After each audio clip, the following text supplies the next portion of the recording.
Welcome to Anatomy of a Strategy podcast. This is Carlos Pacheco. And my name is Tara Hunt. And this week we have an old friend, but new rock star, Nectarios Economakis, who is in the house talking to us about all things business strategy and the dreaded digital transformation.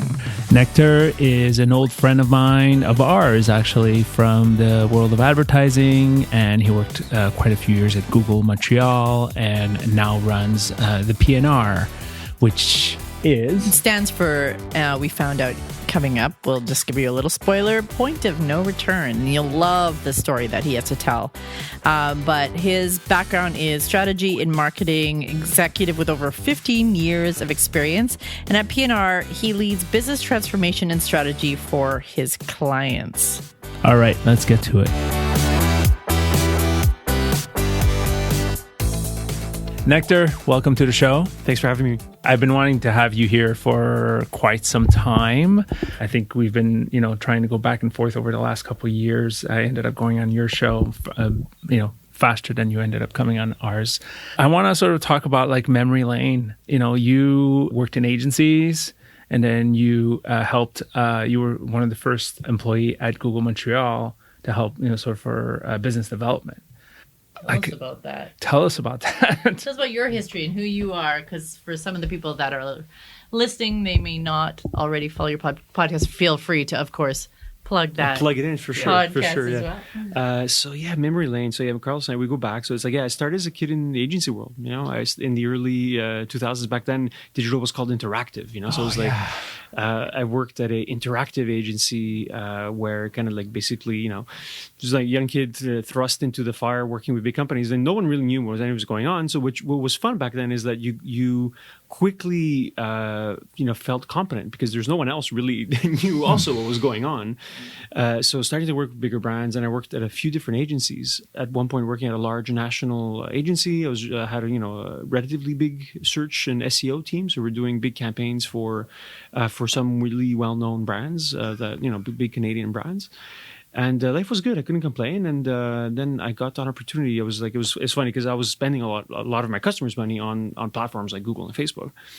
And I was having lunch with the Google Canada crew in Toronto, and they're like, "Hey, we're going to open up a sales office in Montreal. If you happen to know anyone."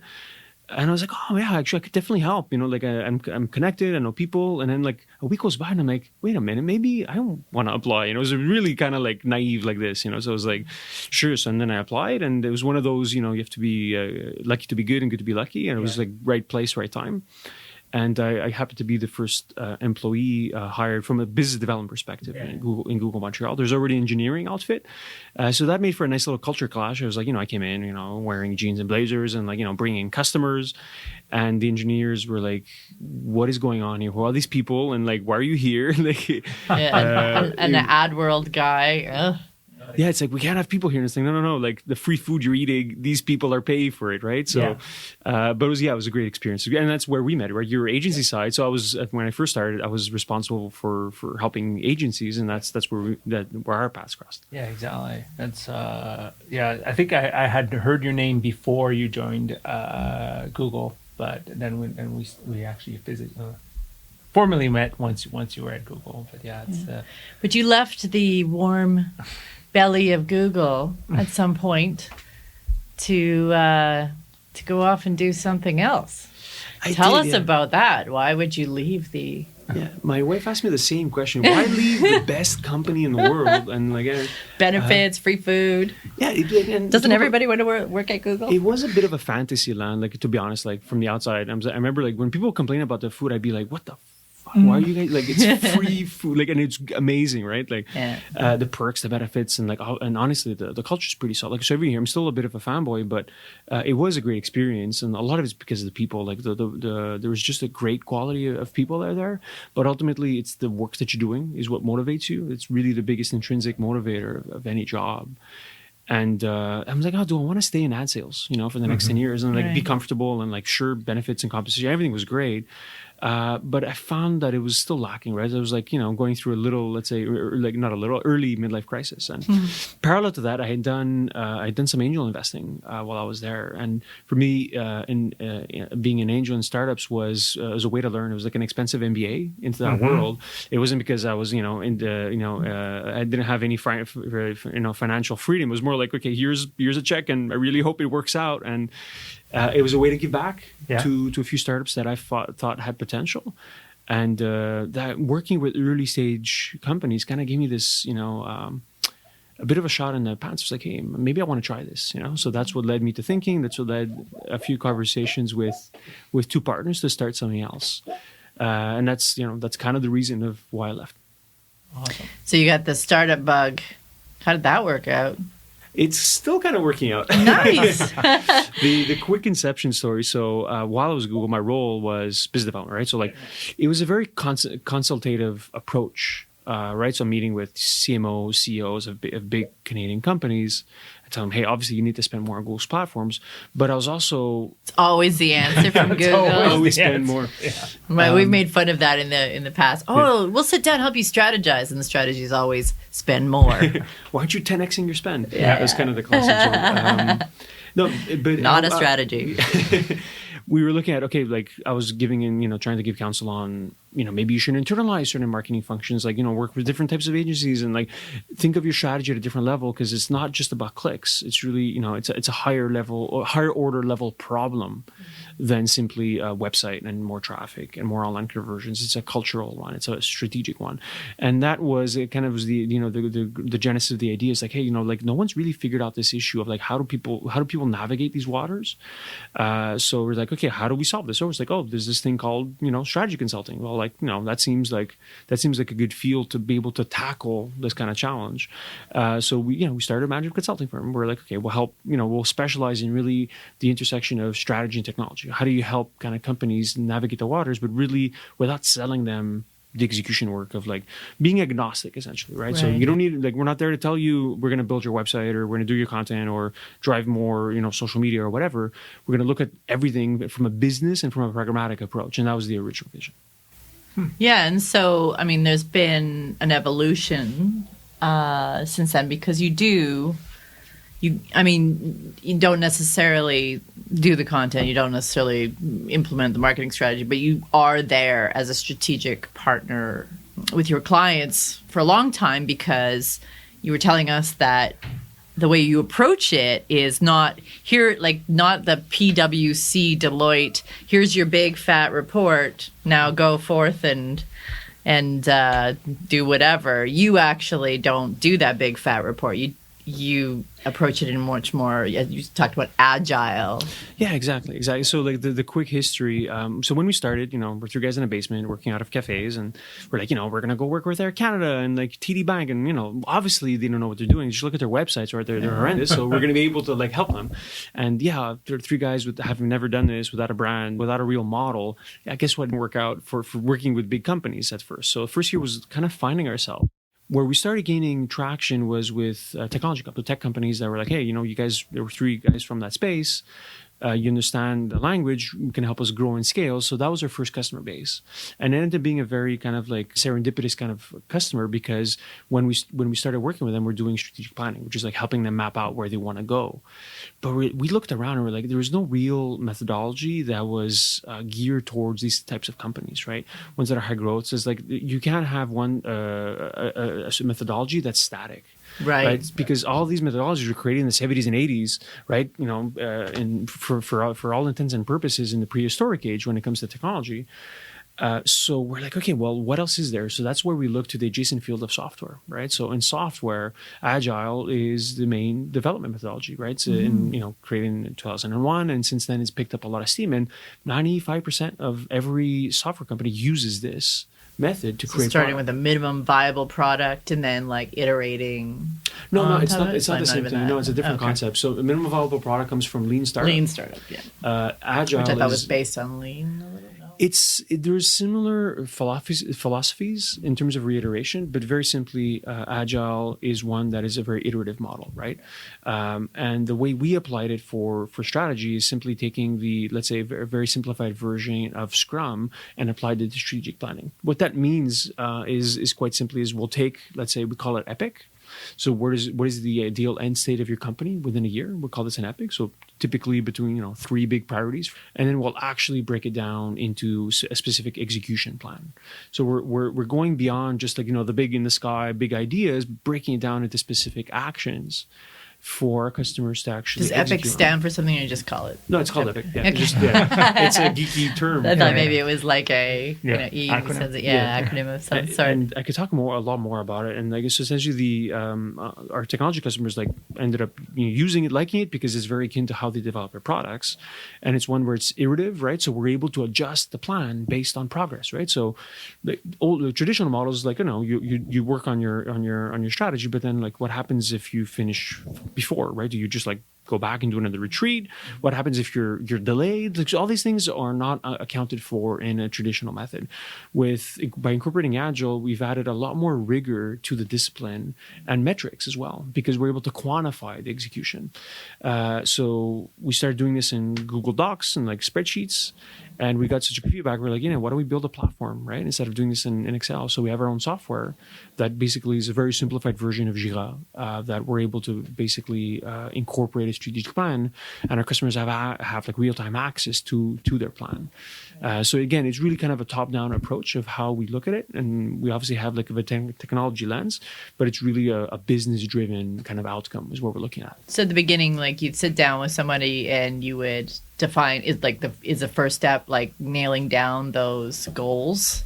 Then is that the kind of the core to what you're driving to? Yeah, the core, the outcome is where do you want to go? How are you going to get there?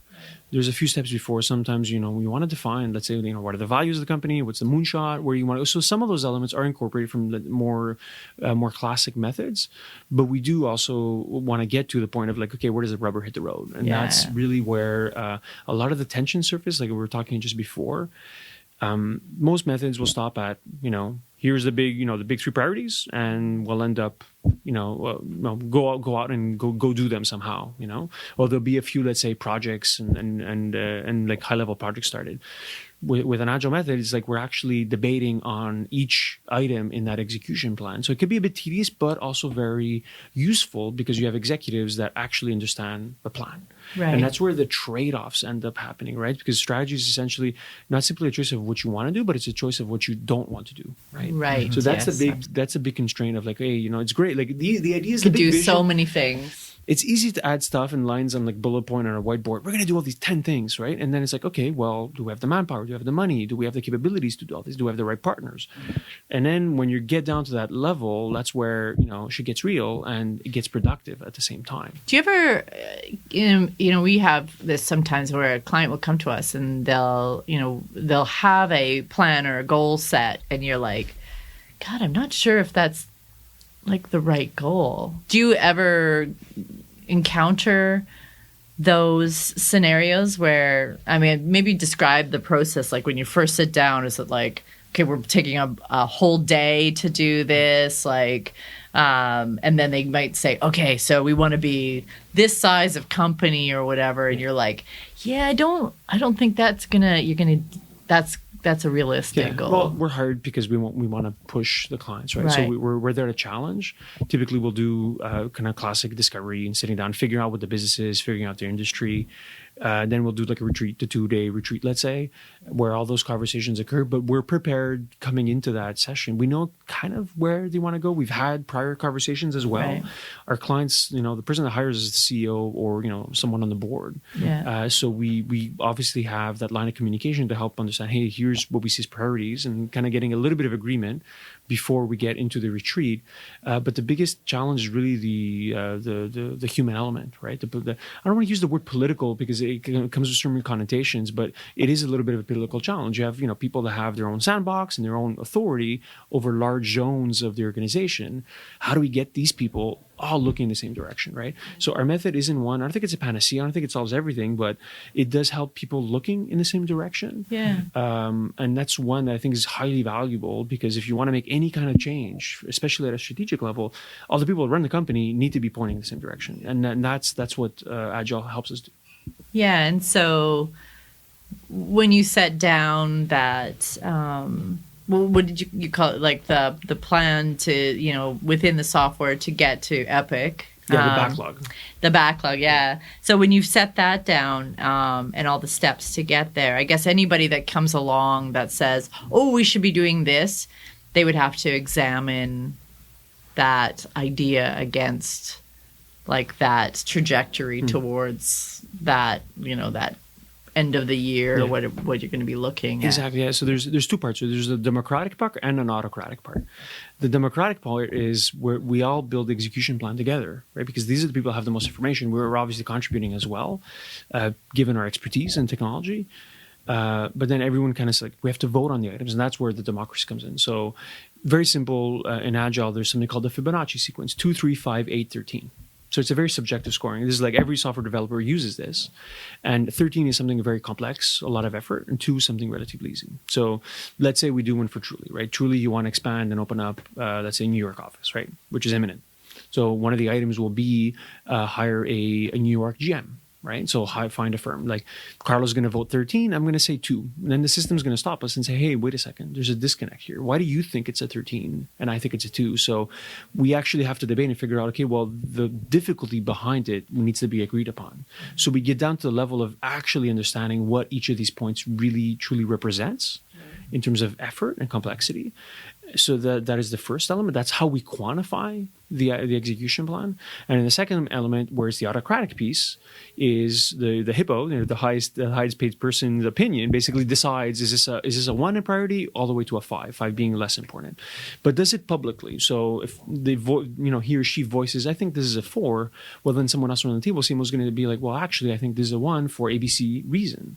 So again, even though it's that person ultimately the decider is, let's say, the president or CEO, other people can give feedback on the method, so they're able to say, and better understand, okay, well, what's in my president's head when she voted on a 1 or a 4.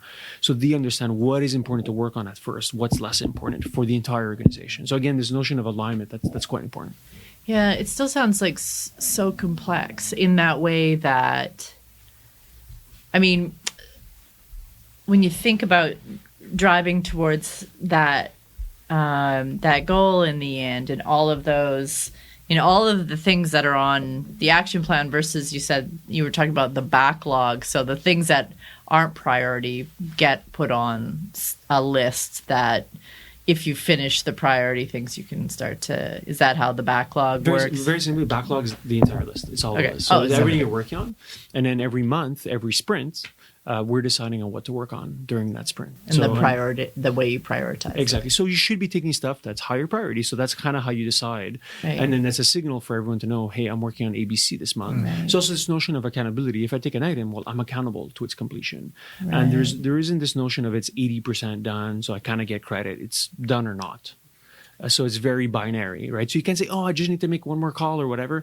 You don't get credited for completing it. So it really puts the emphasis on like, hey, we got to execute on the plan. So when you sit down though, I mean, it's iterative, but you have to have some sort of here's the end result, and these are the sort of the ducks that are in the row to get there. How do you figure out what those ducks are in that row to get there? Well, that's the beauty of Agile, right? So I mean, if you're familiar with the waterfall, right? Yeah. So it's like, okay, we're going to try and plan everything in advance and put everything down on paper and have a 9-month roadmap.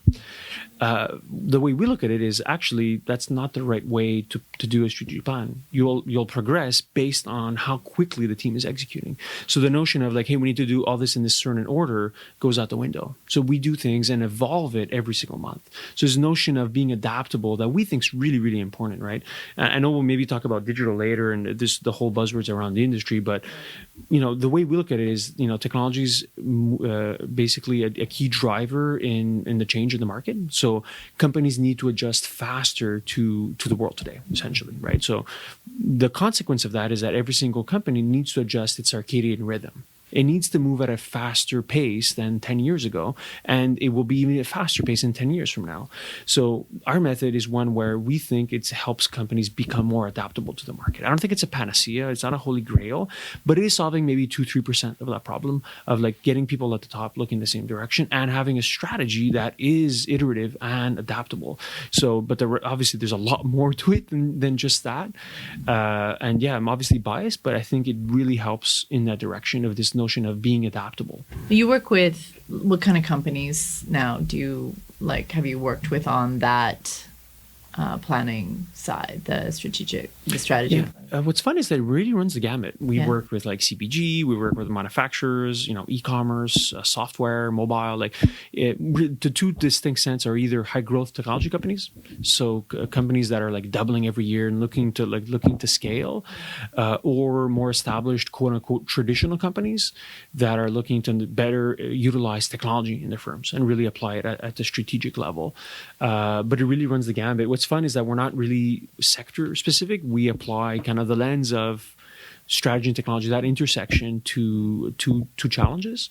And we believe our philosophy is that as technology permeates more elements in a value chain, it's going to become even more important for a board or CEO to incorporate this in their plan. Yeah. So like on the more established companies, not the high growth, but now you're dealing with, and we're, you mentioned earlier the buzzwords, the digital transformation sort of side of things, where you're working with more entrenched, established companies that need to shift, I guess, to become more agile.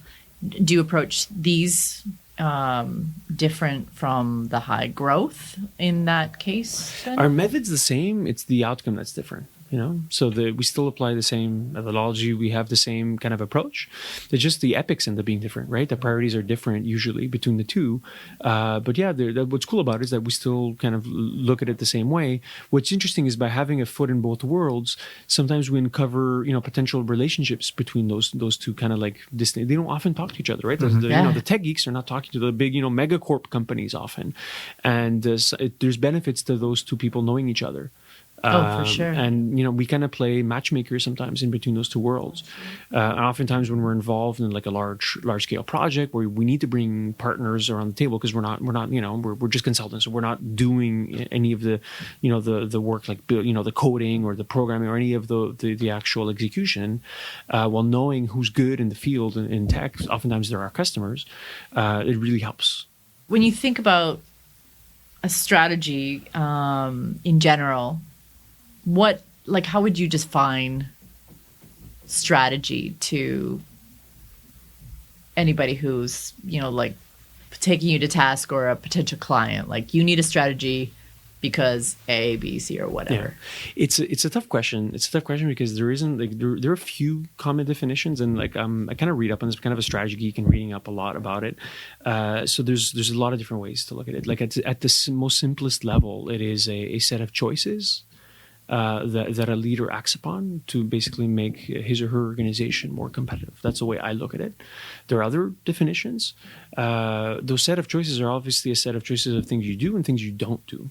Right? Again, being that trade-off. The notion, Michael Porter kind of popularized competitive strategy, and that's one more of, you outperforming the market, you outperforming competitors.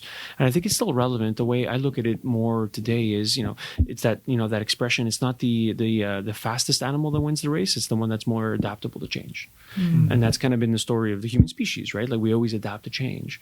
And I think companies that are able to adapt, particularly ones that are already established but have big, aircraft carriers that they need to move, that is going to become the key tenet of organizational success, I think, moving forward. Just because it's moving so quickly, you need to be able to adapt. So that's how I kind of look at strategy today, is that you need to be able to, kill sacred cows and not, things worked 5 years ago. It's not necessarily going to work in the next 5. Why do you think some companies are more adaptable than others? It's a good question. I think it depends one of life cycle as well. So early stage companies, like I kind of put myself in that bucket where, we're 10 people, we're a small shop. Like we're going to like try and figure a way, how do we grow? And we'll try different things, see what sticks, But once you get to 1,000-person organization, the model's probably figured out, you've probably gone in something that works, that's repeatable. So that's where bureaucracy sets in. And that's actually a good thing because you've already have something that's working. So the processes around that are built in a way for you to be able to do that better, more efficiently, etc. So the people in the organization are actually, the classic stories of like, oh, look at those people at Blockbuster, they're so stupid, or Coda, all the classic failure stories.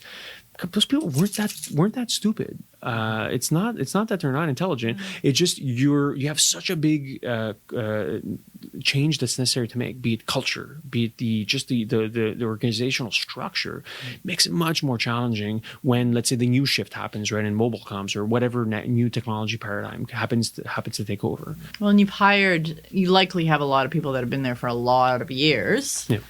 That you hired for their expertise because you needed them for their expertise in what you were building previously. And like you either have to retrain them or replace them. And so that becomes a problem too, right? And it takes leadership. Like, I don't know, like very simple question. What did Netflix do before streaming? Before it had its streaming product? They were a mail service. They mailed out CDs. Mail order DVDs, DVDs, right? Like yeah. how analog of a business, right? Like you're shipping DVDs to people's homes, right? And it's arriving by mail. Yeah. So one day, the president, Reed Hastings, he obviously he knows that the internet's coming. He's seen that calculation. He knows that bandwidth costs are decreasing, speed is increasing. At a point in time where 100% of the company's revenues and profits were coming from DVDs, he decided to remove that team from the weekly strategy meetings. So picture a company where the lights, the rent, everything's being paid from this one particular team, and you're like, well, sorry, you can't participate in our management meetings anymore. That takes courage, right? Like I'd be inclined to like, oh, well, maybe we'll do it a little bit, like we'll do some streaming and then some DVDs. So like nothing's preordained, right? So again, going back to what is strategy, it takes the vision and foresight to decide, to make that active choice. And being able to adapt to the market, right? Where they saw that shift and said, "Hey, this streaming thing is gonna probably be pretty big, so let's give it a shot." Yeah. Well, and I think it's pretty famously like they let people go and hired new people at different iterations, and they have one that's coming up or is in process right now where they're letting a lot of people go.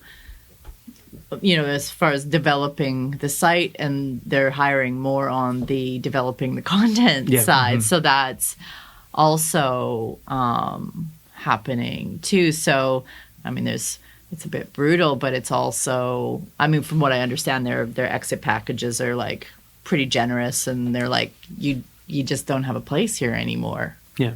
And I guess that takes a certain amount of chutzpah, and it's not a very happy story, but I guess well, in that particular case, it's kind of like you have no choice, right? Yeah. So it's like, I think to your point, Tara, like they've had to like completely redesign the company 3 times, from what I understand, and that's tough to do, right? So what makes an enduring organization? Well, it's choices like that, and obviously in the short term it sucks, but like you said, these people are highly qualified and probably working at other companies as well.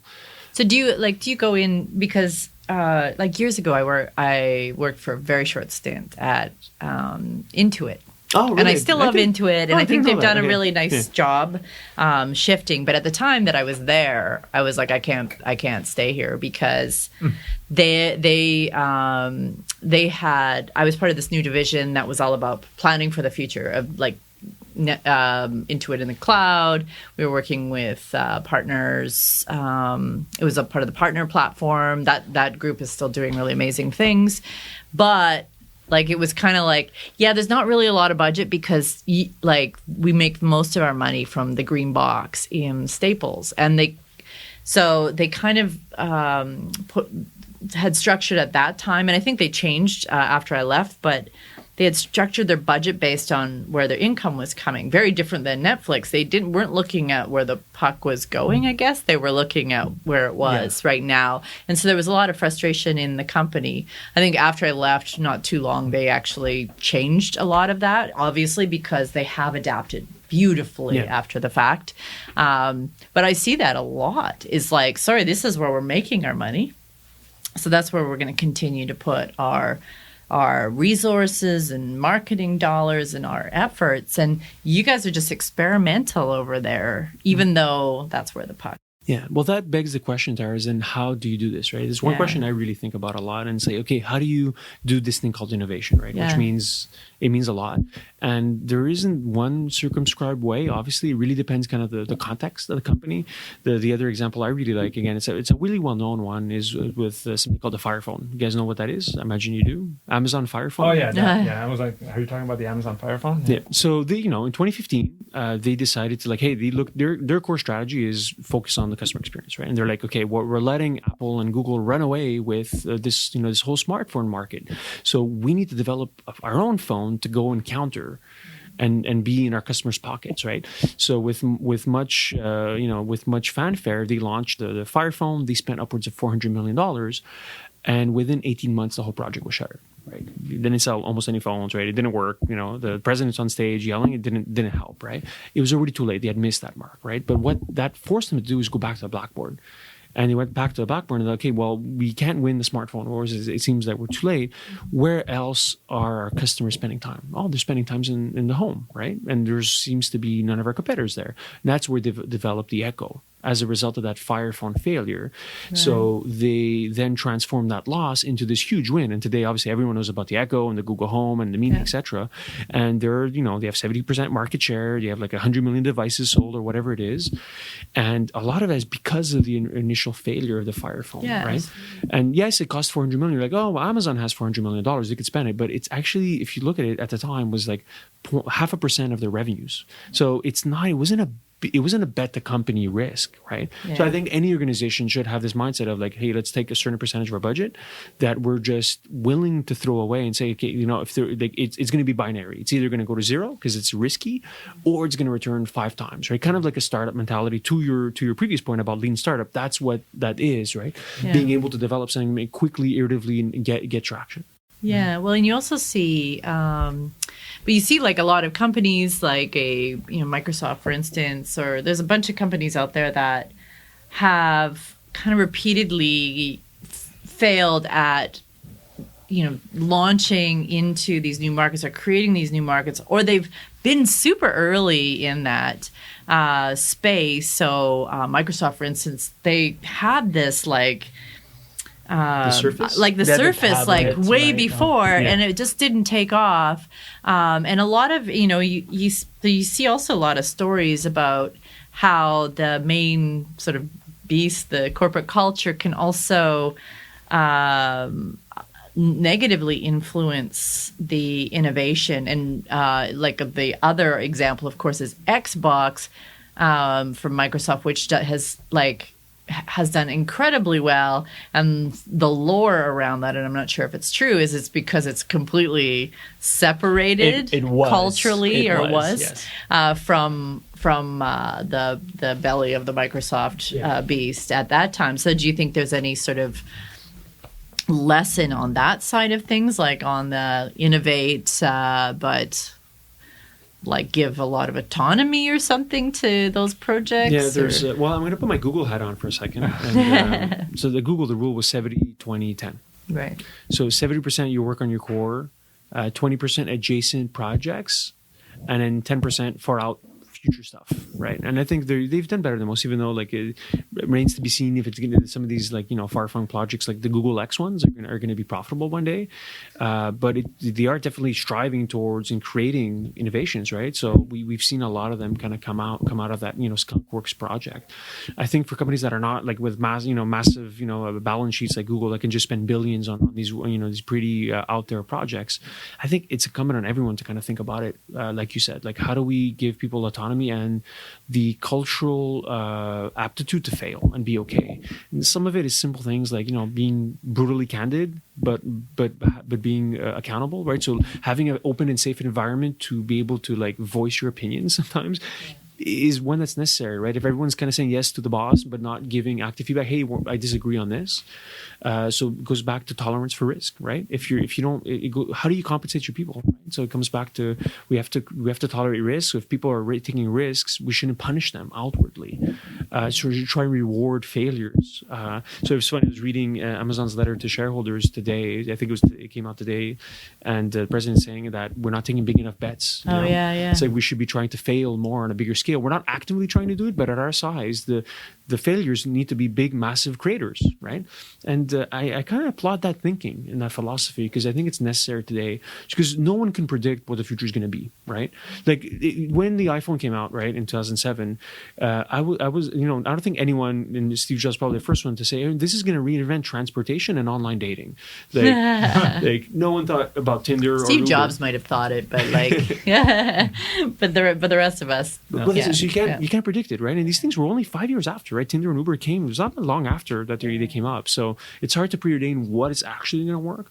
But as long as it's tied to what your mission is, what the real value you're providing is, for me, that's the customer. So it starts with the customer. So it's what problem set are we solving for that customer? Well, then I think that's a good starting point for any quote unquote innovation project. So somebody listens to this and is like, oh my God, we need to talk to Nectar about this and like figure out, like, because I have a dream that my company at the end of this year is going to, I don't know, double in size. I have 10,000 users on a financial services platform or something. How would they go about trying to work with you? Well, it's pretty easy. I get paid in souvlaki, so so you feed me and I miss Montreal so much. Well, yeah, I'm an easy person to find, like for me, really, like how we decide to work with customers. Like I think we're at a point where we're a bit lucky and we're not chasing as much. We have a lot of demand. It's really two things. One is values. I know it sounds kind of corny, but it's really true, because we work really at the top level of our organization. So we have to have trust. We have to have a good relationship with people. We're not in our line of work. We're not optimizing for SEO. Unfortunately, it's like the CEO doesn't wake up and say, I need strategic consulting, and then find us and then call us that way. Yeah. It's word of mouth. It's other work we've done. It's our partners. We have a lot of financial partners, investors that refer us clients in their portfolio. So we need to be able to have a strong value fit with the companies we work with.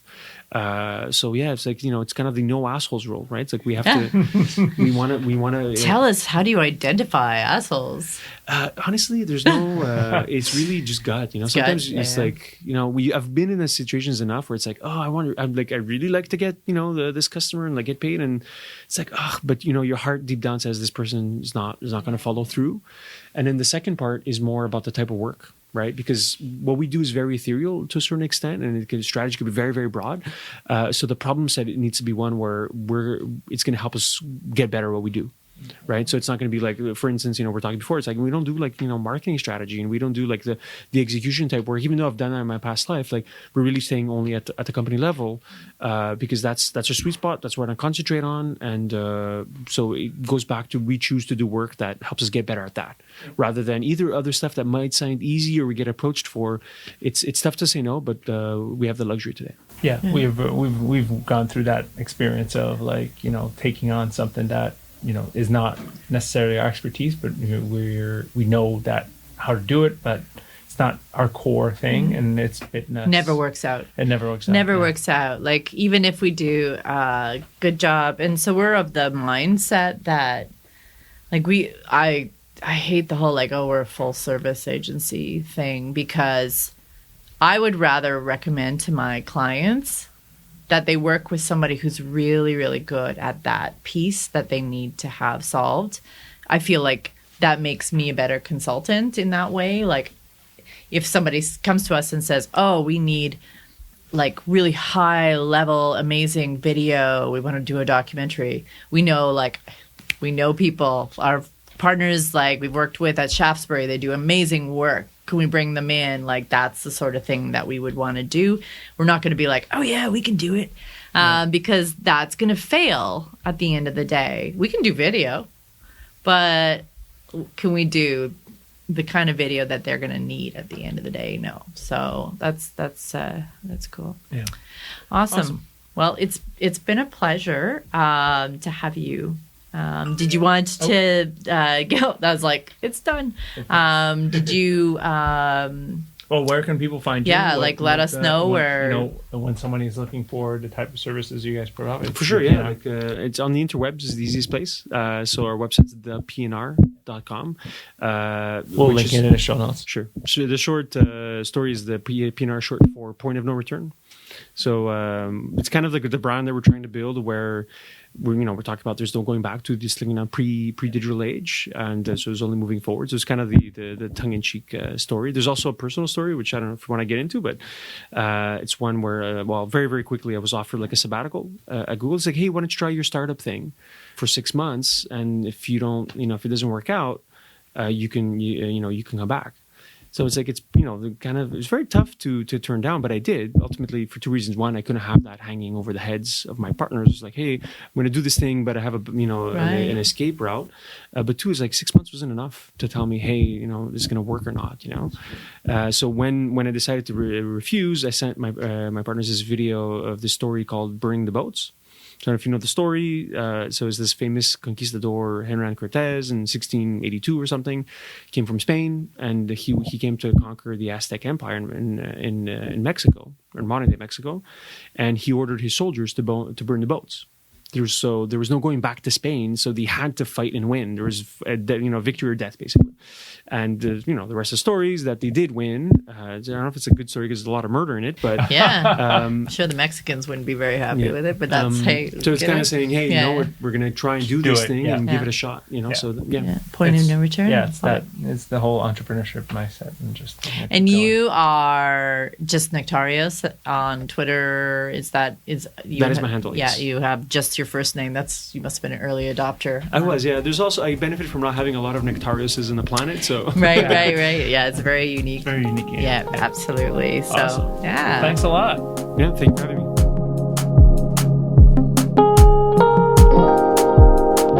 So that was a great conversation. It's always great to catch up with Nectarios. He's a smart guy. Hope you enjoyed it. And if you did, please do leave us a review on iTunes and share. Yes, please share with that one special person in your life that would adore this podcast. Yeah, and at the same time, follow us. We do have a Twitter account, Anatomy of a Strat. Not enough characters there. Yeah, exactly. And we are also on Instagram now. Yes. Anatomy of a Strategy. Have a good one.